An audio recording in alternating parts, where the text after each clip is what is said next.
ভালো হয়েছে।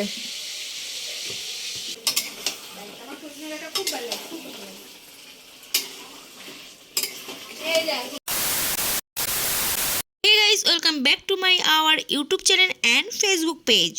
তো ফ্রেন্ডস, নতুন একটা ব্লগ নিয়ে চলে এসেছি। গত রবিবার আমরা চলে গেছিলাম মাসিমণির বাড়ি, মানে আমার মাসি শাশুড়ির বাড়ি।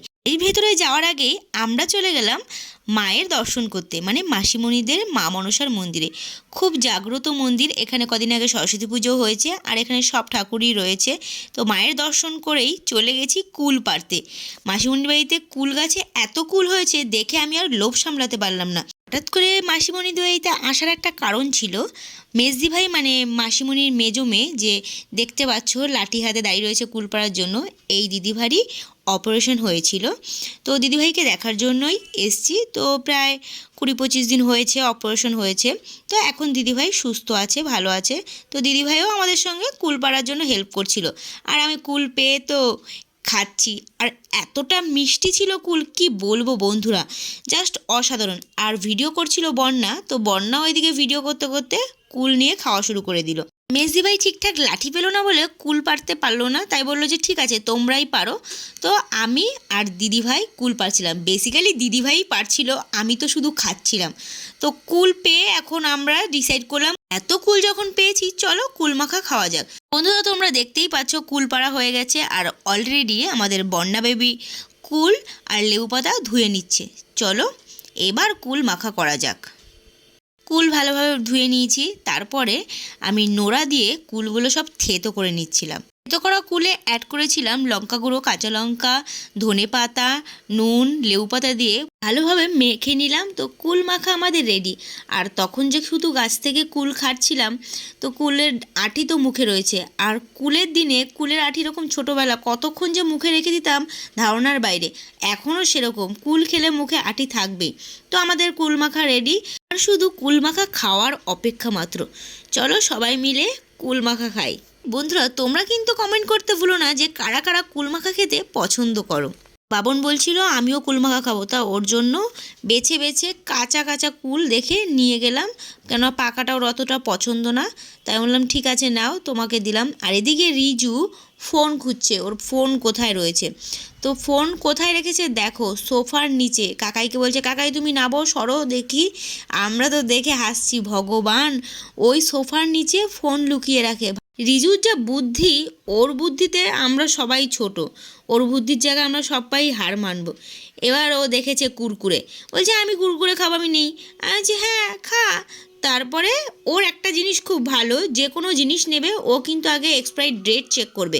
তা আমি বলছি কি যেন চেক করতে হবে না, আমি চেক করেই নিয়ে এসেছি। ও নিজে চেক করবে, এটা কিন্তু খুব ভালো যে সব কিছু চেক করে নেওয়া ভালো। এই দায়িত্বটা কিন্তু রিজুর আছে।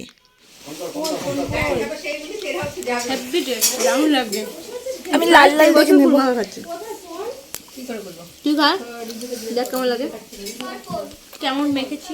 খুব ভালো, সত্যি ভালো হয়েছে।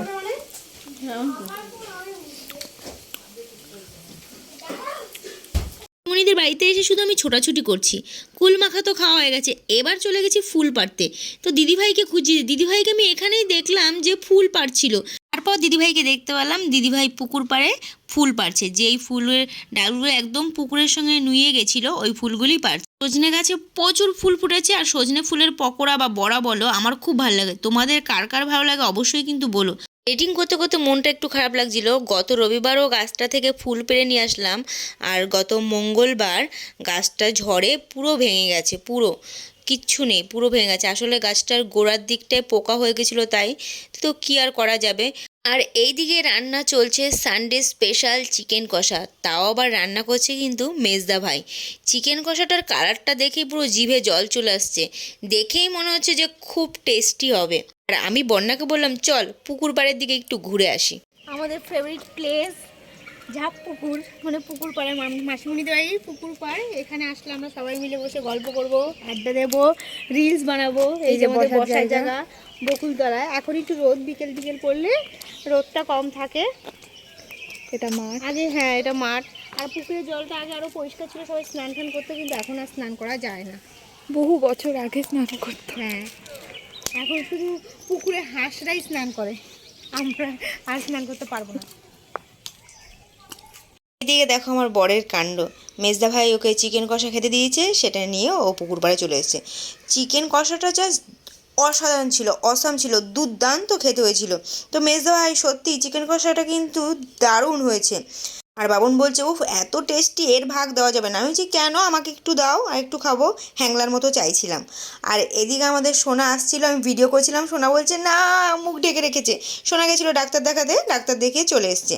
এদিকে দিদিভাই পকোড়া ভাজছে।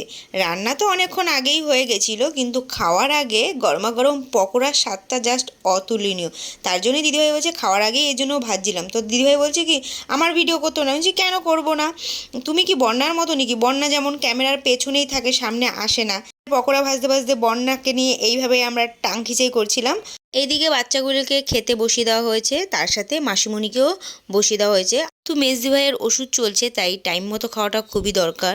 অলমোস্ট বাড়ির সবারই খাওয়া হয়ে গেছে। তো আমরা মানে দিদিভাই, দাদাভাই, বাবন, আমি বাকি। তো আমরা খেয়ে দিয়ে ভিডিওটা আবার কন্টিনিউ করছি। মাসিমণি আমাদের নিয়ে এসছে রাম ঠাকুরের বাড়ি। তো আমি, বর্ণা, পর্ণা আর সোনা 4 জন মিলে এসেছি। হঠাৎ করে মাসিমণি বলছে যে চল চল এক জায়গায় আয়, এক জায়গায় যাবো। আমরা তো জানতে পারিনি কোথায়। তো গেটের সামনে এসে বলছে চল, রাম ঠাকুরের মন্দির এখানে হয়, আর এখন রাম ঠাকুরের উৎসব হচ্ছে, চল। বন্ধুরা যারা আমার ব্লগ দেখো তারা তো চেনই আমার মাসি শাশুড়িকে। তো এই যে মাসিমণি আমাদের নিয়ে যাচ্ছে রাম ঠাকুরের মন্দিরে। আমি, সোনা, বর্ণা, পর্ণা। ক্যামেরাম্যান জলদি ফোকাস করো। তো মাসিমণি নিয়ে এসছে, আর আমাদের পেছন পেছন সাইকেল নিয়ে রিজু চলে এসছে। এই নিয়ে রিজু বলছে এই রিজু একদম দুষ্টুমি করবি না। সামনে গিয়ে দাঁড়িয়ে পড়েছে রিজু। কিছু বাড়িঘর ছিল না, এটা ছিল আমাদের বাগান, দক্ষের বাগান, আম বাগান। আমরা রাম ঠাকুরের সেবা মন্দিরে চলে এসেছি। তো এখানে মন্দিরে উৎসব চলছে, গত কদিন ধরেই উৎসব চলছে, আর এখনও উৎসব হচ্ছে। আর এখানে মাসিমণির এক বান্ধবীর সঙ্গে দেখা হয়েছিল, মাসিমণি সেই বান্ধবীর সঙ্গে কথা বলছিল। চলো বন্ধুরা রাম ঠাকুরের ভেতরে মন্দিরে যাওয়া যাক। মাসিমণি আমাকে সব কিছু বলছিল যে এখানে খুব উৎসব হয়েছে, কীর্তন হচ্ছে, আর এখনও আছে। তারপর আমরা মন্দিরের ভেতরে চলে গেলাম। তারপর গিয়ে রাম ঠাকুরের মন্দিরে দর্শন করলাম, প্রণাম জানালাম। এখানে কি সুন্দরভাবে সাজিয়েছে, সত্যি খুব সুন্দর লাগছে। আর এইদিকে বাইরেটাও কিন্তু খুব সুন্দরভাবে সাজানো হয়েছে, আর এখানে বসার ব্যবস্থাও রয়েছে। তারপর মাসিমণি মন্দিরের বাইরেটা আমাকে দেখাচ্ছিল যে এটা দত্তের পুকুর, ওই দিকে ছিল দত্তের বাগান। এই পুকুরে নাকি সবাই স্নান করতে আসতো। তো বন্যাপর্ণাও আমাকে বলছিল যে ওরাও এখানে আগে ছোটোবেলা স্নান টান করতে আসতো। আর ওরা তো সবাই মিলে আমাকে খুব হাসাচ্ছে, আর আমি হাসছি। মানে কি করব, মাসিমণির কথা শুনবো না হাসবো? তো মাসিমণি তো আমাকে বলেই যাচ্ছে যে এদিকায় এদিকায় দেখ, এইখানটায় সব লোকের রান্না খাওয়া দাওয়ার আয়োজন হচ্ছে। এবার মাসিমণি দেখাচ্ছে, আমি দেখবো না, এটা হতে পারবে না। আর ওগুলো বদমাশগুলোতে আমাকে হাসাচ্ছে, আর আমি না হেসেও পারছি না। আর ওইদিকে রিজু ওদিকে গেছে, আর মাসিমণি তো রিজুকে বকছে যে এই ওদিক কেন গেছিস, এদিক আয়, আমরা ওদিক যাব না। তারপরে রিজু আসলো, তারপরে আমরা বাড়ির দিকে যাচ্ছিলাম। বাড়ি চলে এসেছি, বিকেল বিকেল হয়ে গেছে প্রায়। আর এদিকে দেখো ওদের কাণ্ড দেখো। হঠাৎ করে হুজুক উঠলো যে পেয়ারা খাবার, এত উঁচু গাছটা, গাছে ওঠাও যাবে না। তাই বন্যা ডাল ধরে রেখেছে, পর্ণা লাঠি দিয়ে খোঁচাচ্ছে, আর সোনা পারছে। দিদিভাই গেছে ওদের হেল্প করতে। শ্রদ্ধাভাইও বাড়ি চলে এসছে। তো দাদাভাই দিকে কুল খাচ্ছে, আর আমরা বসে পুকুর পাড়ে গল্প করছি। আর বাবন ওই দিকে রিজু সাইকেল চালাচ্ছিল। তো রিজু নতুন সাইকেলটা নিয়েছে, সবাই ওর সাইকেল চালাচ্ছে। তো বাবন বলছে আমিও চালাই। তারপর আমি বললাম যে সবাই যখন চালাচ্ছে আমি কেন চালাবো না, আমিও চালাবো। অনেক দিন পর সাইকেল চালালাম। আগে আমার সঙ্গী ছিল এই সাইকেল, আর এখন সাইকেল চালানোই হয় না। কি খাচ্ছ বলো? কুরকুরি। নিয়ে দিল এটা সেই রাজদাদার কুরকুরি। বলো বলো দিদিভাইকে বলো যে দিদিভাই আমার কুরকুরি নিচ্ছিস কেন? ওর কুরকুরি নিয়ে নিল কিন্তু কুরকুরি আবার নেব নিচ্ছিস কেন? হ্যাঁ ভাই কখন আসবে? ফেলেছে ভাই কখন আসবে সোনা? ভুলে গেছে না, আগের দিন কালকেই দেখছিলাম। ভাই কখন আসবে? এটা খুলে গেছে, এটা বেরিয়ে যাবে। কখন? আমি কালকেই দেখলাম, কালকে না কখন আসবে? সাইকেলের দোকানে গিয়ে সব নাটগুলো টাইট দেওয়া হবে। তুমি কি খেয়েছিলে আজকে দুপুরে? কি দিয়ে ভাত খেয়েছিলে? 10 দিন হয়েছে। এই যে আমাদের পুচকু সোনা, ছোদ্দা ভাইয়ের মেয়ে, ওর কথাগুলো শুনতে এত ভালো লাগে, তার জন্য মাংস দিয়ে ভাত খেয়েছে। ভাবলো বাবার পর বছর সন্ধে হয়ে গেছে, আর আমরা ঘরে চলে এসেছি। আর অনুভব খাচ্ছে চকলেট, ললিপপ খুলে দিচ্ছে ওর কাকাই, আর একটা নিয়ে সোনা ওর সঙ্গে দুষ্টুমি করছে। সন্ধ্যাবেলা সবাই মিলে আড্ডা দিচ্ছিলাম, গল্প করছিলাম। আর ছদ্দি ভাই বাপের বাড়ি গেছিলো, বাপের বাড়ি থেকে এসছে। তো ছদ্দি ভাই বলছে যে হলো আমার একা নিয়ে আসতে কি কষ্ট হচ্ছিল ব্যাগ, এদিকে ছেলে। তো বাবন বলছে তাই। তো এই পুচকু দেখো চকলেট খাচ্ছে আর দোল খাচ্ছে, বাপরে বাপ। তো বন্ধুরা ভিডিওটা কেমন লাগলো অবশ্যই জানিও, লাইক কমেন্ট শেয়ার অবশ্যই করো। আর যারা আমার ইউটিউব থেকে নতুন দেখছো আমার চ্যানেলকে সাবস্ক্রাইব করে দিও, আর যারা ফেসবুক থেকে দেখছো তারা আমার পেজটাকে ফলো করে দিও। দেখা হবে কোনো একটা নতুন ভিডিও, টাটা।